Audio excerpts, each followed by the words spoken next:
11 horas e 25 minutos e Manhã Diversa está aqui mais uma vez, hoje dia 25 de novembro, que é o Dia Nacional do Doador de Sangue.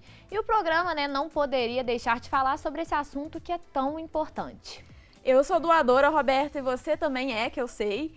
E nós aqui da Diversa já nos organizamos para doar sangue nos próximos dias. Afinal de contas, a solidariedade dos doadores leva a esperança a todas as pessoas que necessitam de sangue para sobreviver. Oi meninas, meu nome é Cláudia Lana, eu trabalho aqui na Hemominas, no setor de captação, e nós somos responsáveis em fazer as campanhas, em chamar o doador para vir fazer a doação de sangue, para a gente abastecer os hospitais e os pacientes, a demanda dos pacientes que precisam de transfusão. Essa data, do Dia Nacional da Doação de Sangue, ela foi criada em 64 no governo do Castelo Branco e como uma forma de homenagear mesmo esses cidadãos, que vêm de forma altruísta, solidária, fazer uma doação de sangue para ajudar os pacientes que hoje estão nos hospitais dependendo desse remédio valioso.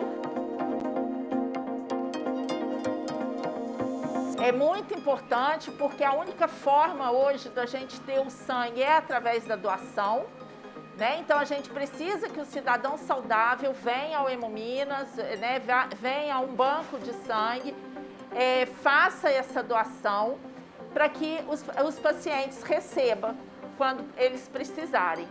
Muitas vezes o sangue é a forma de salvação da vida mesmo dessas pessoas, no caso, por exemplo, de um acidentado. Podem doar sangue os jovens de 16 e 17 anos também, que eles precisam de ter uma autorização dos pais ou responsável legal e essa autorização pode ser tirada no site da Hemominas. E eles vêm e fazem a doação. Quem tem de 18 até os 60 anos pode doar trazendo o documento de identidade oficial com foto e original. Isso é fundamental, a gente não recebe doação sem apresentar o documento de identidade, não podemos.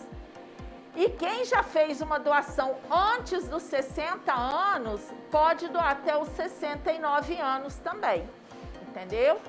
Então, precisa de ser pessoas saudáveis, acima de 50 quilos, que não tenham feito uma tatuagem nos últimos 12 meses, que uma endoscopia também, antes dos 6 meses, está inapto para doar. E basicamente isso. O estoque da Hemominas, ele pode ser acompanhado pelo site também, É só entrar no site da Hemominas e tem lá, ele é atualizado diariamente. E hoje a gente está com uma demanda para praticamente todos os tipos sanguíneos, principalmente O positivo, O negativo, A positivo, A negativo, que são os tipos sanguíneos que mais têm incidência na população.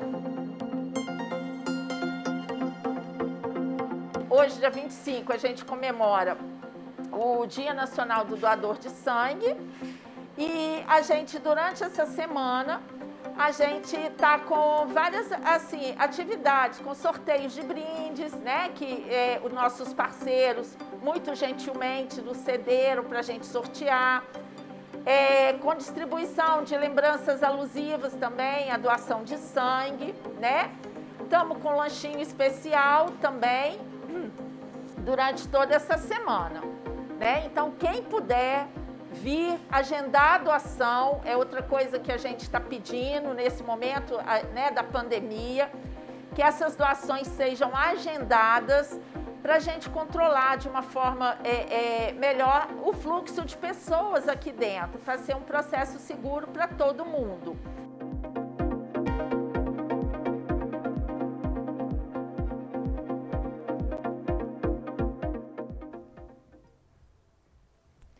E se você quer se tornar um doador de sangue ou já é um e quer doar mais uma vez, basta procurar um hemocentro da sua região e fazer um agendamento. É isso aí, eu já tô agendada para ir doar amanhã, então, ó, eu sei que meu sangue tá aí na lista que ela falou que tá precisando, então o pessoal de casa fica aí incentivo para ir doar também. E um estudo divulgado pelo IBGE apontou aumento no número de mortes e queda na quantidade de nascimentos e casamentos em 2020. O motivo foi a pandemia da Covid-19. De acordo com o Instituto, o número de mortes cresceu quase 15% em comparação com 2019. É o maior índice desde 1984, quando começou a série histórica das estatísticas do Registro Civil do IBGE. Foram quase 200 mil óbitos a mais que há 2 anos. Os maiores indicadores foram registrados entre maio e julho do ano passado e estiveram concentrados na população idosa.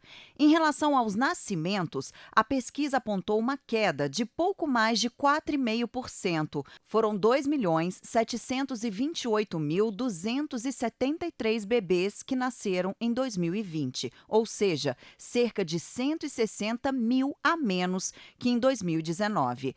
De acordo com o IBGE, cada vez mais as mulheres adiam a maternidade. Ano passado, o número de registros de nascimentos gerados por mães na faixa etária entre 20 e 29 anos ficou abaixo da metade, 48,7%. Já o número de casamentos, conforme o estudo, também apresentou uma diminuição, queda de mais de 26%. O número, segundo o Instituto, pode ter relação com as medidas de isolamento social, já que muitos casais podem ter adiado os planos de matrimônio em razão da proibição das festas e das consequentes aglomerações. E para discutir esse estudo do IBGE, está aqui com a gente no estúdio o padre Eduardo Faria, que vai conversar com a gente um pouquinho sobre essa questão, principalmente dos casamentos e dos relacionamentos, né? Porque, com certeza, imagino que o senhor deva ter um contato direto com isso e deve ter visto de perto essas mudanças que ocorreram ao longo desse período, né? E aí eu queria começar perguntando, mais uma vez te dando boas-vindas ao programa Manhã Diversa, né? Dando a oportunidade primeiro, né, do senhor se apresentar para o nosso público. Muito obrigado. Eu sou Eduardo Faria, sou da Igreja Católica Anglicana e nós estamos em Juiz de Fora já há algum tempo, celebramos, dentre outras manifestações, outros sacramentos, também casamentos, né? E aí acompanhamos sim um pouquinho de perto essa situação excepcional da pandemia do Covid-19, escutando, considerando, refletindo e ponderando junto com os casais. Isso aí. Então, vamos começar o nosso bate-papo. Eu queria perguntar, né? As pesquisas mostram realmente uma queda no número de casamentos durante esse período da pandemia. Ao seu ver, quais que são os fatores que influenciaram isso? Foi só realmente porque os casais estão esperando pelo fim da pandemia para se casar? Teve alguma mudança na forma com que as pessoas se relacionam? Ou realmente houve um número maior de separações durante esse período? Então, há uma soma de vários fatores. Eu costumo brincar, quando nós conversamos entre padres, que é uma equação de várias variáveis. Por quê?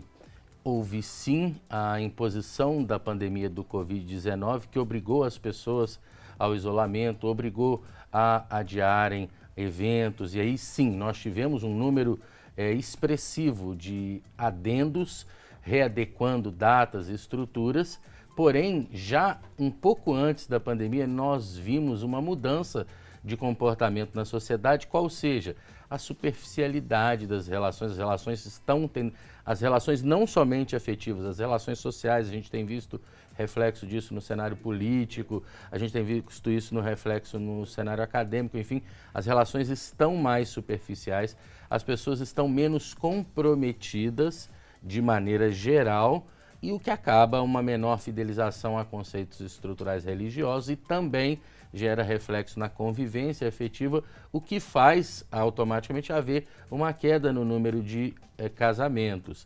E aí a pandemia agravou isso consideravelmente por conta disso que eu disse para vocês. Ainda que nós tivéssemos o que se chama elopement wedding, que são os casamentos onde você tem um número muito mais reduzido de pessoas, às vezes restrito somente ao casal, e aí nós mantivemos algumas dessas celebrações nos períodos menos restritos da pandemia, ainda que isso se manteve, a grande maioria dos casamentos foi adiada porque os locais de eventos estavam fechados, as recomendações sanitárias impediam. Então, somando-se todos esses elementos, nós temos esse quadro que é uma queda muito grande, associada também a um número de divórcios, mas eu acho que a questão dos divórcios é um outro ponto.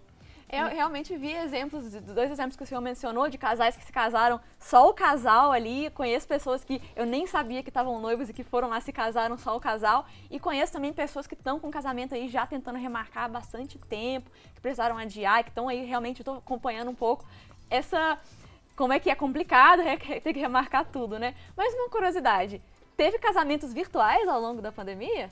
Sim, nós tivemos alguns cerimoniais que tiveram essa iniciativa aqui no Brasil.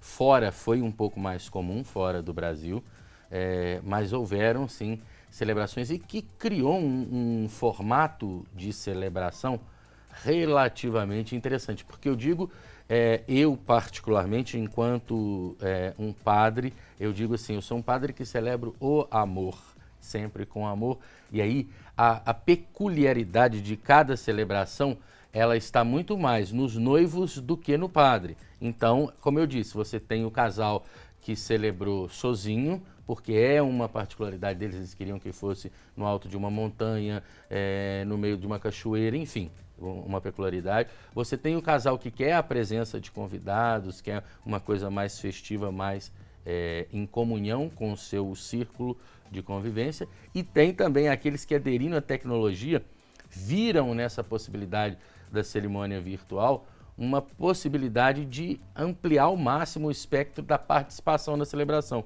porque algumas das quais eu participei, a gente colocava uma tela grande, inclusive, com a possibilidade de interação de quem assistia. Então, sim, houveram bastante casamentos nesse formato. Há algumas pessoas, porque aí é uma questão mais mercadológica, que eu não compreendo muito bem, mas há alguém que disse que surgiu como uma tendência relativamente forte, a tendência desse formato de uniões para um grupo determinado de pessoas. Hoje eu acredito que a pandemia nos obrigou a nos acostumar com algumas vivências virtuais, às quais, embora nós tivéssemos acesso, ainda não estávamos acostumados. Então acho que o casamento vai ser mais uma que vai se reestruturar. Não exclui as outras, mas é mais uma alternativa. Na sua fala, o senhor já falou sobre o divórcio, né, que tem aumentado.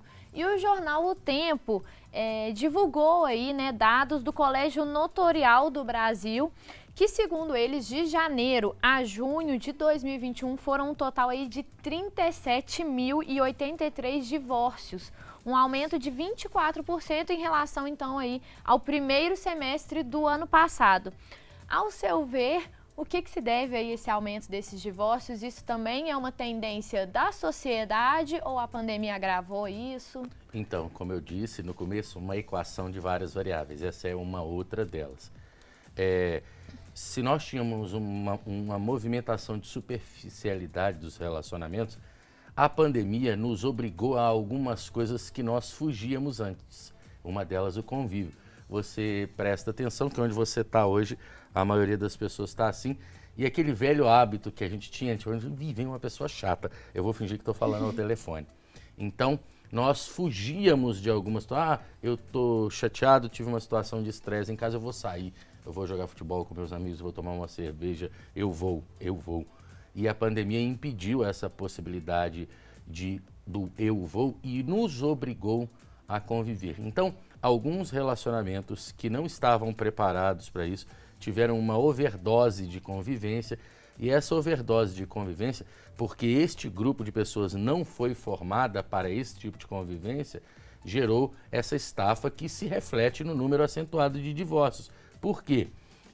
Como eu disse, já vinha na superficialidade relações que se formavam sem comprometimento, sem amadurecimento, porque toda relação precisa de um amadurecimento e principalmente a união afetiva, o vínculo afetivo. Nós somos naturalmente seres muito diversos, muito diferentes, e conviver no mesmo espaço, partilhar a mesma vida, é um fator complexo. Então é preciso um amadurecimento que vem com o tempo. Relações que vinham de uma superficialidade, que criavam alternativas que impediam esse convívio. Eu trabalho, eu vou na academia, eu vou passear com os amigos e tudo. Ou seja, a gente sempre tem muitas atividades que fazem com que a convivência seja mínima. Então, isso permitia relações superficiais sobreviverem mais. A pandemia obrigou essas pessoas a estarem convivendo umas com as outras, e aí o resultado, esse número de divórcios.